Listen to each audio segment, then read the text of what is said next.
Well, today we're looking at the Ford Edge, and I was doing some research on this vehicle before I started to shoot this video, and I found out that Ford is the best seller of utility vehicles in North America when you combine the United States, Canada, and Mexico. In Canada, it's the Ford Escape that's one of the best sellers, if not the best-selling small crossover, and it was 2006 when the Edge first came out, a car-based crossover vehicle, and helped start the whole craze. Well, the one you're looking at here is built on the Ford Fusion platform, which is a great way to start a crossover vehicle, a car that handles well. And they've done a reskin on the vehicle. It's larger overall, longer and wider, and a little bit shorter. And I like the front styling of the vehicle. And what they've done, in my opinion, it looks a little bit maybe like the Hyundai Santa Fe. So the Ford Edge is one of the best-selling vehicles in the country. It's a 5-passenger, mid-size vehicle. Competitors might be the Jeep Grand Cherokee on the higher end. On the lower end, you might be looking at the Chevy Equinox. So let's get inside, have a look around. The biggest changes for me is the way this vehicle drives, a big improvement from the Edge in the past. Now, as I mentioned, this is based on the Fusion platform.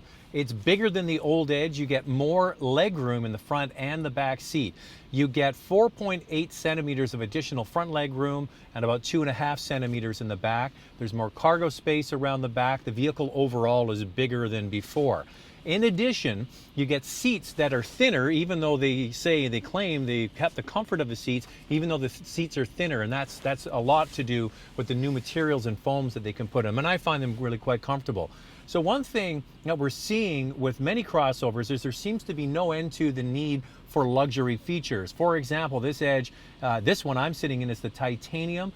You get the heated and the cooled front seats, heated steering wheel, and heated seats in the back. This one is the optional massive moonroof for $2,000, and a lot of nice features. Top-end trims like the Sport and this titanium get My Ford Touch as standard equipment. It's available on the other trim levels. You get the sync system, and it has been cleaned up and improved over the years. Early iterations of the My Ford Touch and sync systems sometimes were clumsy.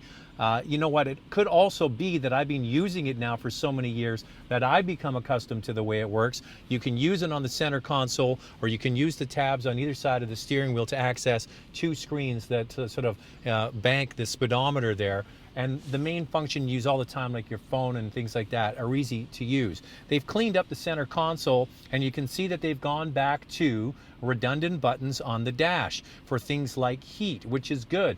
Big volume knob and tune and scan and things for that radio are all there. Same did the temperature buttons and the heated seats. You don't need to go into the screen to use the features that you use all the time, and that's good to see because when you're forced to use the screen, sometimes it can be frustrating.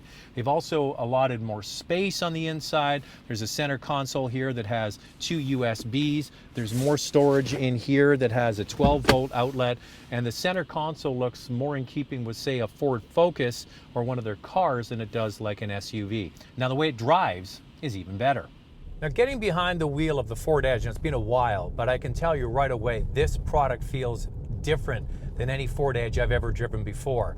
As I mentioned, it's running on the Ford Fusion platform, and the way that suspension has been tuned is definitely much more European. Now, the great thing about Ford as a manufacturer is they have all of these specialty design centers and engineering centers around the world, and you can feel when you drive this product that it has a very nice balance between comfort and road handling.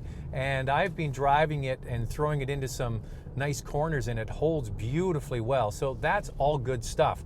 Now, if you get the Sport version, you get sportier front and rear anti-roll bars that are 15% stiffer than the model that I'm driving here. Also, the springs are stiffer. I'm not sure if you need it because this one actually feels quite sporty.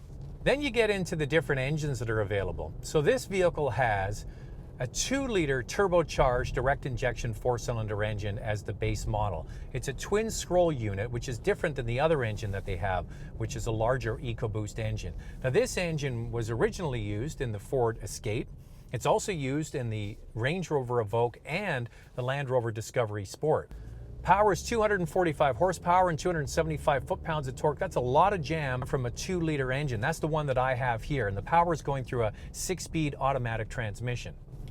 The next engine is the 3.5 liter V6. That's sort of like a carryover, 280 horsepower, but only 250 foot-pounds of torque. And the other EcoBoost engine is the 2.7 liter twin turbo, and that has 300 horsepower. That's being used in the MKX.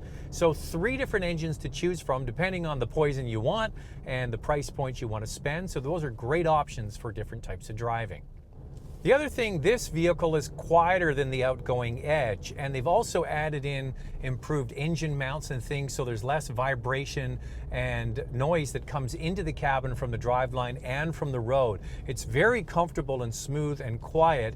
I think the biggest improvement for me for this new Ford Edge is the way that it drives, which is a very important part for any vehicle. You know, the packaging and the seating and all of that is great.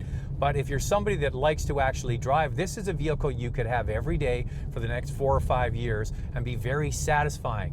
Not just in the occupants on the inside, but actually it's a nice vehicle to drive and certainly does everything really well. Now the Edge starts at just under $32,000, and the starting price of the top model, the Sport, is just over $45,000. But keep in mind, those are the starting prices. You can definitely add on more features. For example, this is the titanium model, and it starts at just over $41,000. But the one that you see here has all kinds of additional equipment to the tune of $8,000, including the 20-inch polished alloy wheels.